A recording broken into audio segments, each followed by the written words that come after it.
আসসালামু আলাইকুম ওয়ারাহমাতুল্লাহি ওয়াবারাকাতুহ। রমাদান শুধু একটা মাস নয়, এটা আল্লাহর পক্ষ থেকে এক বিশেষ দাওয়াত। কিন্তু জানো তো, এই রমাদানে নারীদের জন্য আলাদা কিছু সওয়াবের দরজা খুলে দেওয়া হয়, যেগুলো অনেকেই জানে না, আর অনেকেই জানলেও গুরুত্ব দেয় না। আজকের এই ভিডিওটা শেষ পর্যন্ত শুনলে তুমি বুঝতে পারবে, নারী হওয়াটা রমাদানে কোনো বাধা নয়, বরং এটা আল্লাহর এক বিশেষ নেয়ামত। অনেক নারী মনে মনে ভাবে, আমি তো সারাদিন সংসারের কাজ করি, আমার সময় কই ইবাদতের? পিরিয়ড হলে তো নামাজ রোজা কিছুই করতে পারি না। আমি তো মাদ্রাসায় পড়িনি, বেশি আমল জানি না। কিন্তু শোনো বোন, আল্লাহ কখনো নারীকে পিছিয়ে রাখেননি, বরং আল্লাহ এমন কিছু আমল দিয়েছেন যেগুলো শুধু নারীরাই সবচেয়ে সুন্দরভাবে করতে পারে। নিয়তের শক্তি নারীদের সবচেয়ে বড় অস্ত্র। রাসূল সাল্লাল্লাহু আলাইহি ওয়াসাল্লাম বলেছেন, সব কাজই নিয়তের ওপর নির্ভরশীল। একজন নারী রান্না করছে, সন্তান সামলাচ্ছে, স্বামীর জন্য ইফতার বানাচ্ছে, যদি সে মনে মনে বলে, হে আল্লাহ, আমি এটা করছি তোমার সন্তুষ্টির জন্য, তাহলে কি হয় জানো? রান্না ইবাদত, ঘরের কাজ সওয়াব, সন্তানের যত্ন জান্নাতের পথ। এটা শুধু কথা নয়, এটা ইসলামের শিক্ষা। রোজাদারকে ইফতার করানো নারীদের সোনালী সুযোগ। রাসূল সাল্লাল্লাহু আলাইহি ওয়াসাল্লাম বলেছেন, যে ব্যক্তি কোনো রোজাদারকে ইফতার করাবে, সে রোজাদারের সমপরিমাণ সওয়াব পাবে। ভাবো একবার, একজন নারী যদি স্বামীর জন্য, সন্তানের জন্য, পরিবারের জন্য ইফতার প্রস্তুত করে, সে কি শুধু রান্না করছে?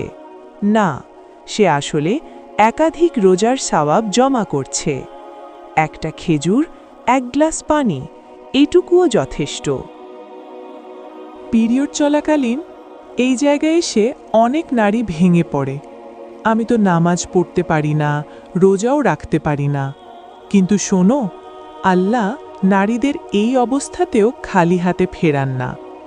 এই সময় যেসব আমলে সওয়াব পাওয়া যায়, দোয়া করা, দরুদ পড়া, তসবিহ তাহলিল, আল্লাহ নাম জিকির করা, ইসলামী ভিডিও শোনা, সন্তানকে দ্বীনি শিক্ষা দেওয়া, আর সবচেয়ে গুরুত্বপূর্ণ, হে আল্লাহ, আমি সুস্থ থাকলে এগুলো করতাম, এই নিয়তটাই তোমার কাছে কবুল করো। এই নিয়তও আল্লাহ গ্রহণ করেন। একজন মা যদি সন্তানকে নামাজ শেখায়, রোজার গুরুত্ব বোঝায়, মিথ্যা থেকে বাঁচতে শেখায়, সে শুধু মা নয়, সে একজন দায়ী। রাসূল সাল্লাল্লাহু আলাইহি ওয়াসাল্লাম বলেছেন, যে কাউকে ভালো কাজ শেখায়, সে কাজকারীর সমপরিমাণ সওয়াব পায়। ভাবো, তোমার সন্তান যদি 30টা রোজা রাখে, সেই সওয়াবের অংশ তোমার আমলনামায়ও যোগ হয়। রমজান শুধু পেটের রোজা নয়, এটা চোখ, কান, মন সব কিছুর রোজা। একজন নারী যদি পর্দা রক্ষা করে, অশালীন কথা এড়িয়ে চলে, গুনাহ থেকে নিজেকে বাঁচায়, এগুলো এমন আমল যেগুলো নীরবে আল্লাহর খুব কাছে পৌঁছে যায়। রাতের শেষ অংশে যখন সবাই ঘুমায়, একজন নারী যদি চুপি চুপি উঠে বলে, হে আল্লাহ, আমি দুর্বল, কিন্তু তুমি দয়ালু, এই কান্না ফেরেশতাদের কাঁপিয়ে দেয়। অনেক নারী আছে যাদের দোয়া দিয়ে পুরো পরিবার বাঁচে। সব নারী সংসার ভরা নয়। কেউ একা, কেউ স্বামীহারা, কেউ তালাকপ্রাপ্ত, কেউ অপেক্ষায় থাকা এক হৃদয়। রমজানে এই একাকিত্বটা আরও বেশি কাটা দেয়। কিন্তু শোনো বোন, যে চোখের জল মানুষ দেখে না, আল্লাহ সেটা এক ফোঁটাও ফেলতে দেন না। একাকী বসে ইফতার করা, নীরবে সেহরি খাওয়া, চুপচাপ জায়নামাজে বসে থাকা, এসবও ইবাদত, যদি আল্লাহর দিকে মন থাকে। অনেক নারী আছেন যাদের রমজান কাটে চাপ, কথা, কটূক্তির ভেতর দিয়ে। কিন্তু যে নারী চুপ করে সবর করে, ঝগড়া না বাড়িয়ে আল্লাহর কাছে বিচার ছেড়ে দেয়, সে দুর্বল নয়, সে একজন মুজাহিদা। রাসূল সাল্লাল্লাহু আলাইহি ওয়াসাল্লাম বলেছেন, সবরের সওয়াবের কোনো হিসাব নেই। ঘরের ভেতরে দিন টিকে থাকে কার হাতে? মায়ের হাতে, স্ত্রীর হাতে, নারীর হাতে।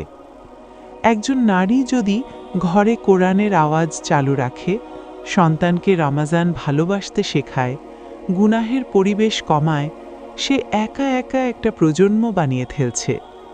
এই আমলের সওয়াব তার মৃত্যুর পরও চলতে থাকে। রমাজানের সবচেয়ে বড় ফিতনা চোখের গুনাহ। একজন নারী যদি অপ্রয়োজনীয় ভিডিও স্কিপ করে, ফিতনাময় কন্টেন্ট এড়িয়ে চলে, নিজের লজ্জা রক্ষা করে, এই সেলফ কন্ট্রোল আল্লাহর কাছে খুব প্রিয়, কারণ নিজেকে আটকানো সবচেয়ে কঠিন ইবাদতগুলোর একটি। নারীরা সবার জন্য দোয়া করে, স্বামী, সন্তান, পরিবার, কিন্তু নিজের কথা?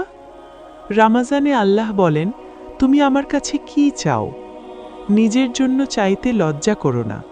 শান্ত মন, শক্ত ঈমান, গুনাহমুক্ত জীবন, জান্নাতে উচ্চ মর্যাদা, এসব চাওয়া কোনো স্বার্থপরতা নয়, এগুলো ঈমানদারির আলামত। আমরা জানি না এই রমাজান আমাদের জীবনের শেষ কিনা। একজন নারী যদি শেষ পর্যন্ত আল্লাহকে আঁকড়ে ধরে, ভেঙে পড়েও সেজদা ছাড়ে না, আল্লাহ তাকে খালি হাতে ফেরান না। হয়তো দুনিয়ায় না, কিন্তু আখিরাতে সে বিস্ময়কর পুরস্কার পাবে। অনেক বোন আছেন যারা রমাজান এলেই মনে মনে কষ্ট পান। আমি অসুস্থ, আমি গর্ভবতী, আমি রোজা রাখতে পারছি না। কিন্তু শোনো বোন, রাসূল সাল্লাল্লাহু আলাইহি ওয়াসাল্লাম বলেছেন, যে ব্যক্তি অসুস্থতার কারণে কোনো আমল করতে পারে না, সে সুস্থ থাকলে যে আমল করত, তার সওয়াব আল্লাহ লিখে দেন। একজন গর্ভবতী মা যদি নিজের ও অনাগত সন্তানের সুস্থতার জন্য রোজা ভাঙে, সে গুনাহগার নয়, বরং আল্লাহর হুকুম মান্যকারী। এই সময় দুয়া, জিকির, সন্তানের জন্য কান্না, এসব দুয়া আল্লাহ খুব দ্রুত কবুল করেন। একজন নারী যদি স্বামীকে হারাম থেকে বিরত রাখে, অল্পে সন্তুষ্ট থাকতে শেখায়, বলে যে আল্লাহ দিবেন, তুমি চিন্তা করো না, সে কি করছে জানো? সে পুরো পরিবারের রিজিককে বরকতময় করে দিচ্ছে। রমাজানে এই সহযোগিতা একটা বড় ইবাদত। অনেক সময় নারীর একটা বাক্যই স্বামীকে হারাম থেকে বাঁচিয়ে দেয়। মুখের হিফাজত নারীদের কঠিন কিন্তু বড় আমল। রমাজানে সবচেয়ে কঠিন রোজা জিহ্বার রোজা। একজন নারী যদি গীবত না করে, ঝগড়া এড়িয়ে চলে, কটু কথা চেপে যায়, তখন আল্লাহ বলেন, এই রোজাটা আমি কবুল করলাম। অনেক সময় চুপ থাকাটাই সবচেয়ে বড় ইবাদত হয়ে যায়। গোপন দান নারীদের বিশেষ সুযোগ। একজন নারী যদি গোপনে কাউকে সাহায্য করে, স্বামী না জানুক, লোক না জানুক, আল্লাহ জানেন।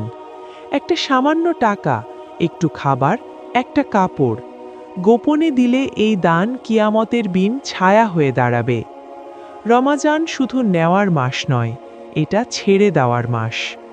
একজন নারী যদি শ্বশুরবাড়ির কষ্ট মাফ করে, পুরনো অপমান ভুলে যায়, মনে মনে বলে, হে আল্লাহ, তোমার জন্য আমি ছেড়ে দিলাম, এই ক্ষমা আল্লাহর কাছে খুব দামি, কারণ ক্ষমা করতে শক্ত মানুষ লাগে।